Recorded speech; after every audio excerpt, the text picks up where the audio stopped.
Hey, what's going on YouTube? Back at it again, another video for you. This video is kind of a follow-up video to the test drive that we did on Soli here. Um, Sorry, there's kids going crazy. Possibly a dog outside. Can't really tell, but whatever it is not like in life right now. Anyways, while I was on that test drive, let me go check out the dog real quick. I'll be right back. Okay, sorry about that. Yeah, so there was one dog giving another dog the Walk 4, telling it, giving a little bit of a piece of its mind. Anyways, when I was on the test drive on the last video, having an issue where at first I thought it might have been, and we're at the beginning of the diagnostics here, guys. So I have no clue what the results are going to lead to here when I do this. The symptom is drove it when it was in traffic. So, and the temperature of the coolant never got over 190, which huge relief there because this thing used to overheat. Anyways, and it just bam fell in its face, died. And at the time, in the panic, of course, you try to start it, you're smashing the gas, you're doing all kinds of stuff, and I finally got it started. Every time I would try to get it going again, bam, die again. And I mean like get it going as in like put it in gear, hit the gas, it wouldn't do it. So basically what that told me was anytime that accelerator pump was wanting to pump, the bowl wasn't filling up. The initial thought was vapor lock because of the heat, because of the traffic, that kind of thing. But I never had a vapor lock before. I've experienced vapor lock in this truck before, but it's always been after a heat soak. For those of you that don't know the difference between vapor lock and a heat soak, the vapor lock is something that happens in the line where it vaporizes the fuel, the boiling point of the fuel, and turns it into vapor, and the pump can't pump that vapor.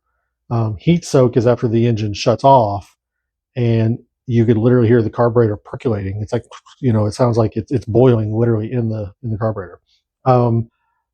So that was my initial thought, was heat soak, or I'm sorry, vapor lock, and it still could be that. But I calculated after I got home and kind of started thinking about it.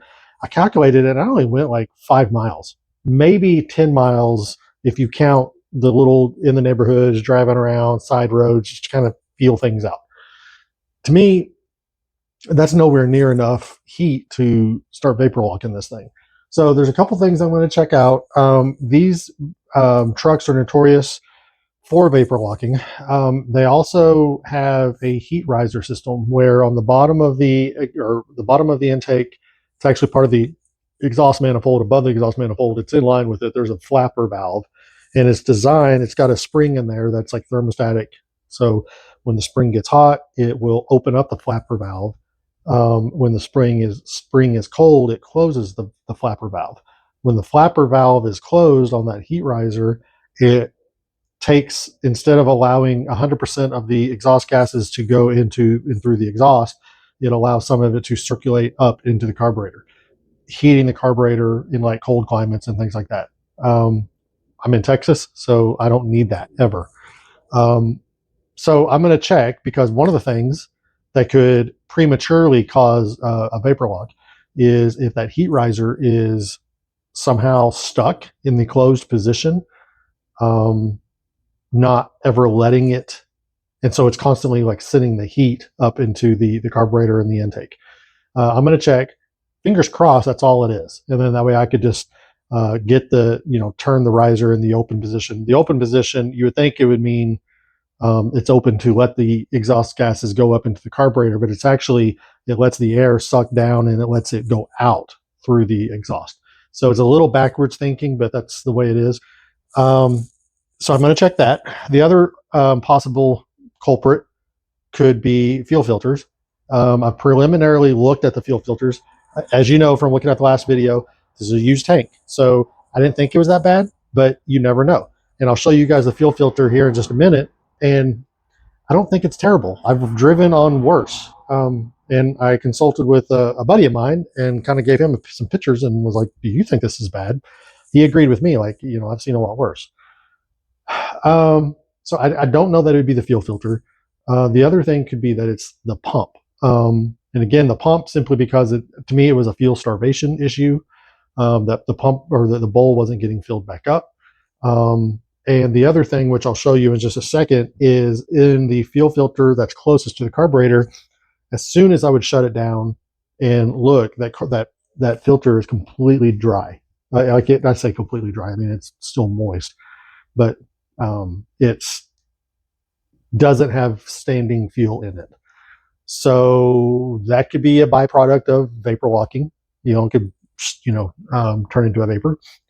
But it also could be like a check valve in that fuel pump going bad and letting the fuel suck back down and through the system. So those are the things I'm going to check. First, I'm going to do a thing. I went and picked up a cherry bomb glass pack. I got to do some expanding on because this is a 2 1/4 inlet and outlet. So I'm going to have to do some expanding on the 2-inch pipe that's on the truck. So I went to the Harbors of Freight and picked this up. I've never used one of these, so we'll see how it goes. Hopefully I could just kind of expand that out just enough to where this can slide onto it. I clamp it down and then do the same thing on the other side. For the video that you guys saw with this thing being test driven, the last video, it was straight piped. I did that because the old muffler that was on there, when I had started it the first time, I noticed a bunch of debris coming out of it, and I wasn't confident that it wasn't plugged up. And I just decided I was going to go and eliminate it anyways. Plus, it was like super, super quiet. And I'll kind of, the look I'm going, or the feel I'm going for, is more of a kind of traditional 60s, 50s, 60s kind of hot rod a little bit. So I needed to have a little bit of a rumble. And these little inline sixes do have a little bit of a rumble if, especially at an idle. Like if you're like just cruising through a car show to find your parking spot, it's got a good little sound to it, I think. So anyways, I'm going to do that as well. In fact, I'm going to do that first. I'm going to do that off camera. And then this mic is terrible with picking up the exhaust sounds. So you may or may not be able to hear it well, but I'll try to do a demonstration of what it sounds like afterwards. Maybe I'll just use the mic on the phone. I don't really know. But enough jibber jabber. Let's get to it. All right, guys. So I know it's dark outside. That's when I do my best work. So on this tunability issue, first off, I'm out here. I don't know if you can hear the exhaust or not. It is much quieter. Got a little more of a throaty sound with a little bit of a popping noise. I don't know if you can hear that or not, but I wanted to show you. Remember when I was telling you guys about that heat riser and about that heat riser flapper always staying either open or closed, and I manually opened it, and I'll show you the results of that. So basically what I'm going to show you is through a thermal gun, and the base of the carburetor went from like 215, 220 degrees when it was like 3 minutes in of running, and it was already that hot, down to like 180s, and it's been running now for probably 10 minutes. Pretty intense. I've not had, now granted, I've not left the garage. I'm not going to do it at night just because I don't want to get stranded at night. So I'm going to tomorrow, I got to get a better way to fix that flapper open. Right now I've just got a pair of vice grips on it. But this might be the fix. I'm not really sure, but I'll show you what I was talking about. I really hope y'all can hear me. If not, I'm sorry. I do have to get some better. So I don't know if you could see in there or not. That is the carburetor. So the base of that carburetor, let me get right there. Well,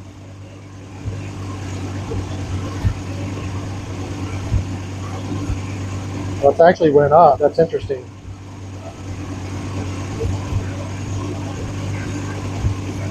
It was in the 180s Well, this is hard to do. So, like the base of the carburetors in the 140s, below that is, well, I had it 180, 180, yeah. So, I don't know, but it's not sputtering just yet. But I mean, terrible design, terrible design. Which I mean, I knew what it was. So I'm gonna play with it a little more. You can see my vice grips right there, where I've just got it kind of open. Uh, Temperature wise, the actual, I mean, we're, even on the metal part, you're in the 185 range. So it's still doing good. The radiator itself seems like it's cooling thoroughly. Um, so I don't know. I'm just going to keep playing with it, but I want to give you guys that update. I hope you can hear me. Um, so yeah, I'll keep at it. All right. So I've got some good news and I got some bad news. The bad news is I don't really have any good news. Um, so when I was showing you guys the infrared camera and I was saying how the base of the carburetor was like 185 and everything else was like around 212. And then when I showed you guys, it jumped up to 212. Well, uh, so shortly after that, the whole system vapor locked and I actually witnessed it. I couldn't get it on camera because I didn't think it was going to act up because I thought I had licked it. But needless to say, I didn't, and it acted up. But I did get to witness it, so that's a good thing. Um, so I'm pretty confident that it is definitely a vapor lock situation. I did do some research as far as the exhaust manifolds and the intake subsequently getting that hot so quickly. And I did see where there are instances, and again, I've said it in other videos, I'm not the end all be all when it comes to carburetor tuning. It's a little bit of a learning curve here. I could tune them enough to run them, and I think they're running good, but they could clearly be better. So I have to, I'm going to take the top off of this carburetor, check the float just to make sure that it's measuring, that it's actually adjusted right. Because in some of the research that I found, that could actually, running at lean or rich could actually adjust or influence how hot those manifolds get and just over the overall engine, how hot it gets. So I'm going to do that, just kind of check it off of the list. The fuel filter for this, there's a fuel filter in this fuel pump. I'm going to go and take that off because it dawned on me. I put that fuel pump in like 2015. The first time I drove this thing, and subsequently, well, that's like the word of the day. Subsequently, the also the last time that I kind of drove the thing consistently, and it was acting up then too. So who knows? The gas could be gummed up in there. It could be all kinds of stuff going on. So I'm going to look into that, see if now, from what I hear, they're notoriously hard to get off. The caps, they twist off. It's a cartridge style. I've got that coming. I've got another fuel filter that it was recommended to use on a vapor locking engine where it actually provides a return line. So I'm going to try to figure out a way to fab that into the gas tank. So that's that. Side note, so we had planned on taking this thing to a car show on Saturday. Still going to do it, just simply because it's a local car show, and I want to be sure to be able to do that. The challenge is now in the weather report is that it's supposed to rain all day. So I don't know if that is going to get canceled or if we decide not to go, but there will be others. All right, so let's get to it. Okay, so this is the canister fuel filter. I've never had this one off, and to be honest with you guys, I've never had any of these off. The challenge is I'm hearing that it's like super hard to get them off. So we're going to see. I hope I don't destroy this thing. Let's just see. Oh, that's not bad at all. As long as the whole thing just doesn't break off. Yeah, it's good. Okay. So I anticipate a bunch of fluid going everywhere. Let me get some light on here for you guys. Loud noises. Okay.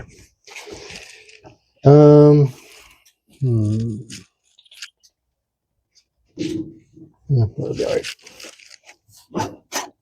Yep, there it goes. Good. Yeah, let's lose all that fuel. It's not. Oh my gosh. Okay. Smells okay-ish. All right, so I'm gonna set you there. Okay. Okay, I'm gonna kind of clean this up a little bit.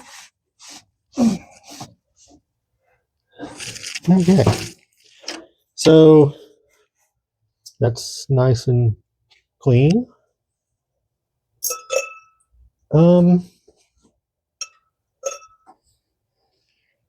a little. It's not terrible.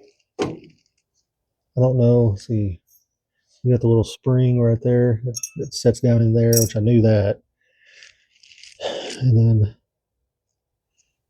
this sets there. And then you push it down. I don't know that I'm going to change this out. Yeah, I mean, that is like clean. So I'm going to put this back in, I think. Sorry, I'm just trying to look inside of it. Can't really see inside of it. So we're just going to say that this is good.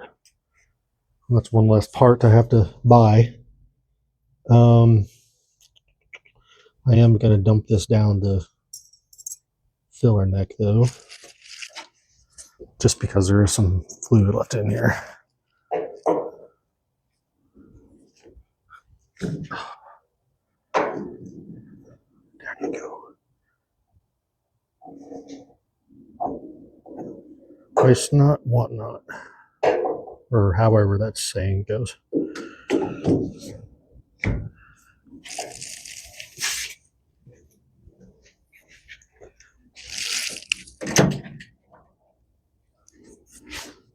I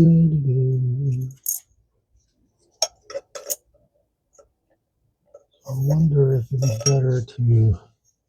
Oh, this is not good because this is gonna splatter this. Yep, there we go.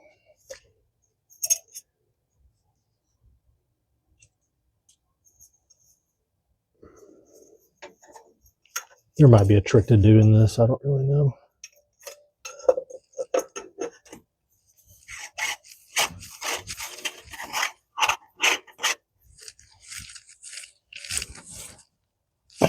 Okay.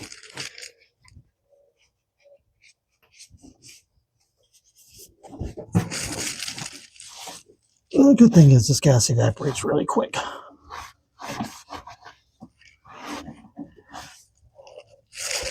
And just for good measure, let's go ahead and just tighten this thing down a little bit.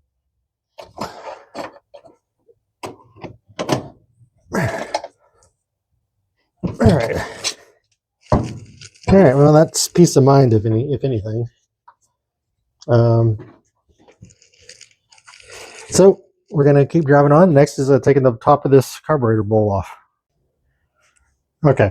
So I don't know if you can see this or not, but there is a indentation on this little rod right here, and from what I understand or what I've saw in videos, if this rod doesn't have that indentation, then you're supposed to take the rod off, measure a 1/4 inch from the tip of the rod out, I think is what it says, and then you put it back in. So basically, this rod needs, or this notch needs to be exposed when the carburetor is at hot idle position. So hot idle position is the choke is all the way open and the throttle is all the way closed, from my understanding. So next I'm going to try to do is pop this off. I don't know. So it's connected here, and then of course it's connected here. I'm going to try to pop it off just to slide it over, and then check my fuel, my float in the fuel bowl right here. Unless it's on this, to which I have to turn it upside down, which means, yeah. Okay. So let me get a towel here just to kind of cover things up. Gonna try to not make this super gassy, just because as hot as this thing gets, that's the last thing I need is just random gas there.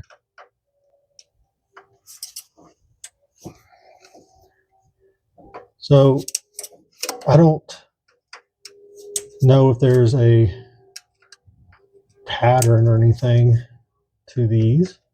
I'm just going to loosen all of them first, and then I'll go back through. And I'm assuming you can go with the hole start in the middle and work your way out when you're torquing them. But this is a new carb, so can you see? I'm just like completely in the way, aren't I?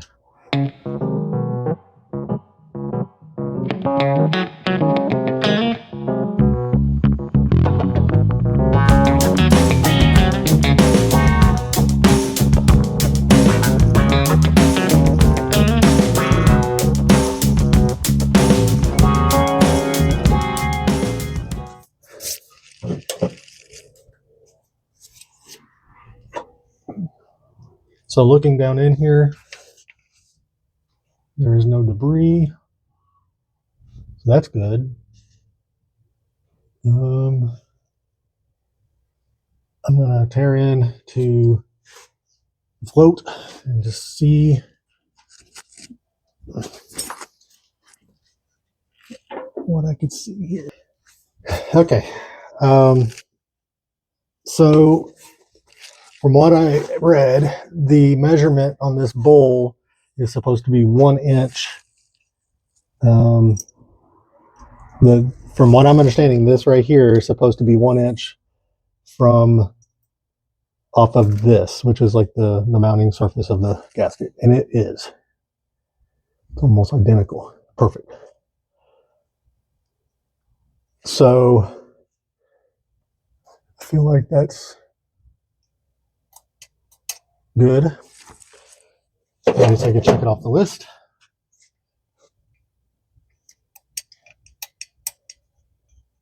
No binding there. Okay, I'm going to go and put this thing back together.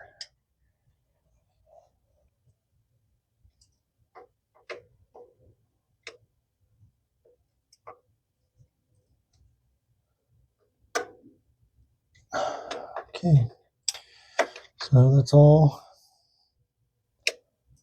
I could really check. All right, so that's that.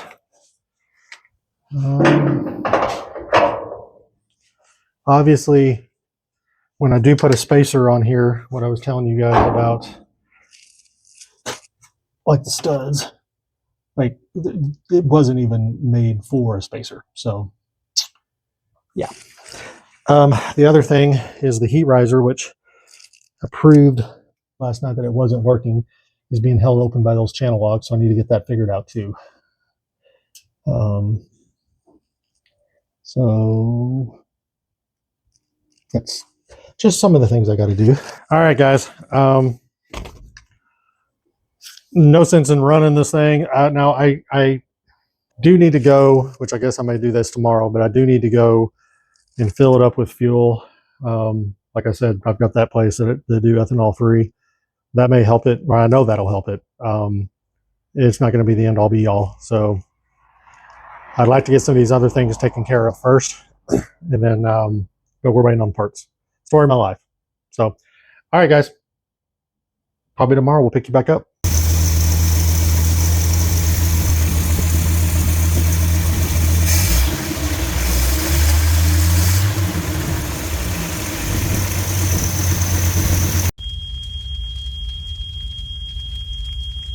This is fine.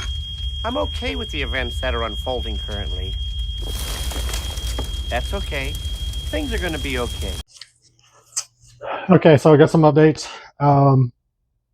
As you saw in that video, the fuel pump is donezo. It just can't overcome the vapor lock situation that we got going on. And to be completely honest with you, I think there's several different factors at play. One is, and I think the biggest one is the vapor lock. The other one is the ethanol fuel and the fact that this thing set for as long as it did, which it didn't really set for like 10 plus years or nothing like that. It's just set for a few years, a couple years, whatever, 2, 3, 2.5. We'll call it 2.5 years. And I think just combination of things is working against it. But there's still a lot of doubt, and that's what troubles me. I know it vapor locked. I know it heat soaks. I am working on getting a spacer for the carb. I'm going to put that on there. That'll help. I'm going to do some other things to the layout here, the fuel system, to kind of help, hopefully try to help the fuel. So with that said, I'm going to show you what I'm going to do in an effort to combat the vapor lock that's happening, and kind of be able to start from square one. So the first thing I'm going to do is picked up a fuel pump, electric fuel pump. I'm sure if any of you have seen Flash Script Garage or have been around automotive for any amount of time, you will have recognized these. Mixed reviews, 50-50. It's kind of like, when you stay at a hotel, you're out on a trip and they got 50% good reviews, 50% bad reviews. It's a crapshoot. You may stay in that room and everything may be perfectly fine, and you're like, I don't know why all these bad reviews happened. Or you may be able to agree with the bad reviews and understand why they happened. So we're going to see. But I can tell you one thing: that pump, it's not pumping, so it can't get any worse. So this is lost my train of thought. This is a regulator, pressure regulator. So what I'm going to do, and I've also got coming, is a fuel filter that it's 3/8 in, 3/8 out, and then it's also got a little 1/4 inch for the vapor, and it's a return fuel filter. I am going to do a 1/4 inch return line back into the tank. The idea right now is to take right here where I don't know if you can see this or not, hold on. Right down there where the, the fuel line comes in, and take it out, thinking somewhere here, maybe, I don't really know.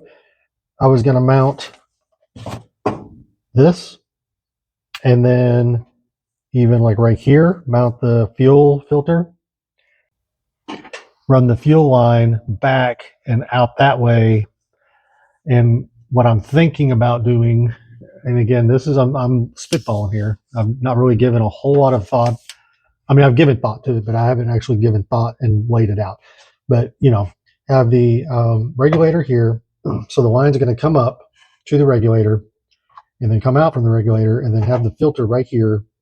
Have the 1/4 inch vent line go down to and then back up and then down to the tank. Have the other line go this way and either come down. I in theory, could almost have the filter here, have it come back down and then plumb into this. But what I'm considering is to eliminate this piece here. I don't know yet. Like I said, I'm kind of spitballing a little bit here.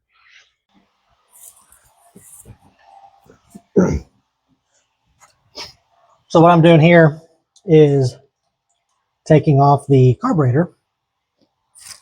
And I'm doing that because I am going to make a carburetor spacer.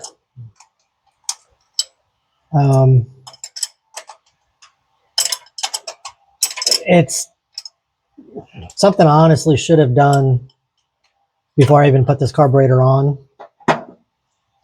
But it was one of those, the spacer didn't come with the kit or with the new carburetor gasket or all that stuff. So I was kind of like bummed by that. And I was just like, well, I'm just going to go with it, and kind of got lazy. But it does definitely help with vapor locking. I'm going to make a spacer though out of wood.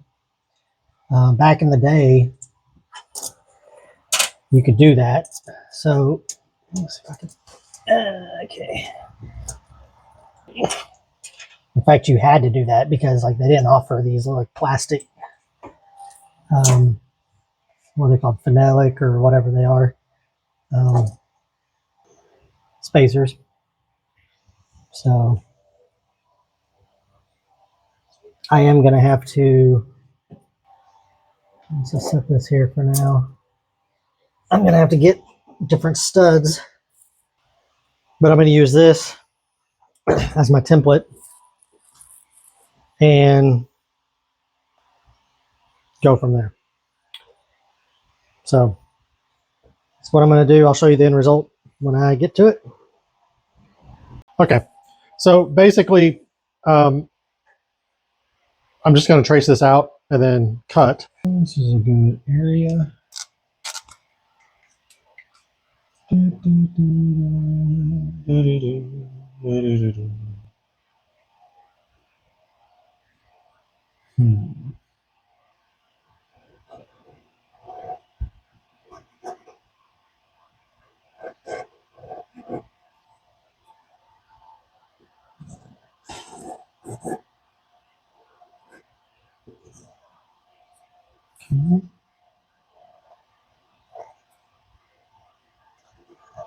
I used to like arts and crafts when I was in school. All right. So I'm going to set you over here. Now I will have to get another gasket, which the way the parts industry is today, that may not happen. So I may have to make one, but we'll see. And if I do have to make one, I'm going to make it as thick as I can get. So there you go. I'm going to go ahead and cut this out, drill the hole. First, I'm going to get a straight edge. Well, you don't need to watch me do that. I'm just going to find the center here. And yeah, I'll show you the end result, and then I'll clean it up and so on and so forth. So I've got it done, cut. I went ahead and painted it. Here, I'll show you. It's in the paint booth drying right now. I've got to put another couple coats on there. Just it's not perfect. I mean, where can you even see it? I mean, come on. It's definitely not perfect, but it is good enough to let me know if it's going to work. If it's going to work, then maybe I don't know, buy a professional one, or I'll run that one until it doesn't work anymore or breaks. And that's a pretty big piece of wood I have over there. I could probably make 50 before I've got to buy one. So, all right, we're going to keep going at it. One thing I am going to have to do, since I am going to run that spacer, is I'm going to have to get longer bolts here, and then raise this up 1 inch, I think. I mean, because 1 inch, yeah, I'm going to have to raise it up a little bit, but it's okay. And it's got to make the spring here a little tighter, right here, where that spring goes. And that should be okay too, because I mean, it wasn't super tight to begin with. So yeah, I wonder if I should paint that. I'm going to probably just leave it as it is. I'm going to really, really embrace the vintage retro, what are we calling it? Patina. That's what we're going to call it. It's patina. It's character. All the above. Now I need to get this fuel pump off here and build a template. And I'm just going to put some 3/16 metal, I guess.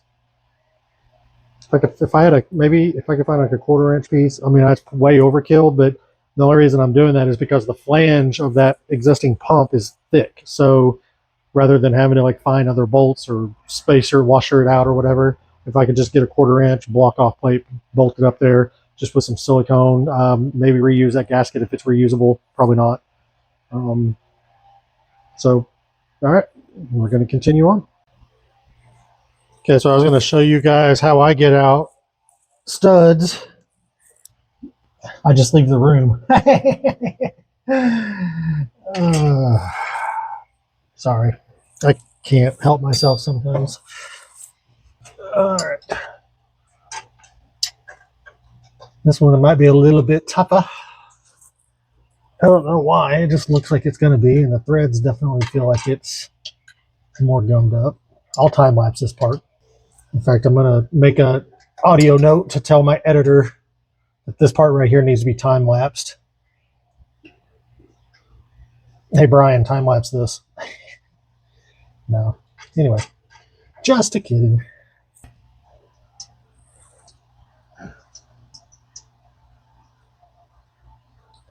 So basically all I'm doing, if you can't tell, is I'm stacking the two nuts and then tightening them down. So then, if everything works good, well, as it should, bingo. Just slowly take this out. Put you over here for now. And I always like to, anytime I'm taking out a bolt that might be rusty or whatever, I kind of go back and forth with it a little bit. If I feel resistance, I don't just power through it.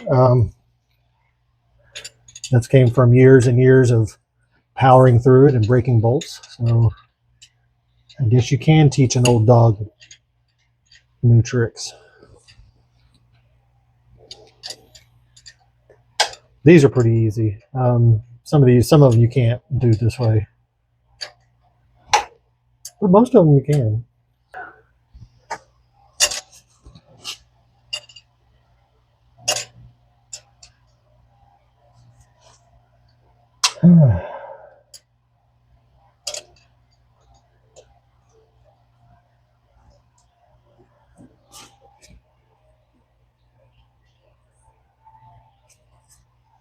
There you have it. Where you at? Okay, there you have it. So now you just take your crescent wrench and your wrench or 2 wrenches or what have you and just pop the nuts off and there you go. Hope I learned you something today. Okay, so let me get you up to date on what I've done. As you can hear, the engine's running. So I've got the new fuel pump on there. I've got the new regulator on there. I've verified my fuel pressure at where I kind of want it to be. I put a spacer on / isolator, insulator, whatever. I took off the vice grips that was holding the flapper only because I haven't got to, basically the only thing I could do is tie it off to get it kept open. But I'm going to try it out right here. One thing I have not done is hook in the vapor lock or the vapor filter, return filter, just simply because local parts stores wanted like $9 a foot, and I need for the hose, 1/4-inch hose, and I need like I guesstimated like around 12 feet, and I just thought that was ridiculous. So I'm going to get that coming in on Amazon. Let me show you this. It's idling right now, as you can hear. I'll try to zoom in and show you kind of what I've done. So that's the pressure gauge. You can see right now it's kind of holding steady. I think you can see that right at 4 to bumping to 4.5 a little bit. Here's the pressure regulator. So basically now I've got the fuel comes up into the pressure regulator. This side is going to be where the this side is going to be where the return filter. Basically, from here to here, I'm going to tie this back in after I shut it off, and I'll restart it and everything. I just wanted to check my pressures. I've been a new line, so it comes up, straight up. Try to keep it some distance away from the engine, and then over, and then it's hard line into the carburetor. So the hope is that it's less, I don't know, resistant to heat that way. I also have a heat shield that will go over that line to kind of help protect it from the heat, but I'm just kind of getting a baseline. The pump, I don't know that you're going to be able to see. Hold on. The pump. Let's see. Hold on. I haven't obviously tucked the wires away yet, but the pump is right there. So it comes out, over, and then right into the pump, and then right back out. So that's where we're at. Let's take a look at the infrared gun and just kind of see if it made any differences.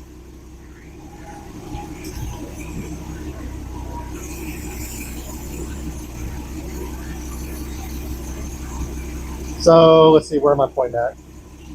Okay, right here is the carburetor, and it's at 101, 96 degrees, well below the boiling point. The engine, a big old just white mass there, see if I could get this to focus a little better. So the engine manifold is in the 250s. The intake manifold, let me get it over, is in the 170s. I know it's hard to pick it up on the engine itself, though, like for temperature wise, 191, 194, 191. So it's, yeah, it's thermostating, like it's doing what it's dropping 180s, 170s. This gun is real sensitive to like where you, the pointer, like where you point it. So I'm gonna also switch to ethanol-free fuel. I got just under a half a tank now in there, so that's gonna obviously help it a lot. This is the best it's ever idled, if I'm being honest. So that is a little comforting. It's always nice to get some validation after you diagnose something. The fuel pump, I think, was just too weak to overcome the vapor lock.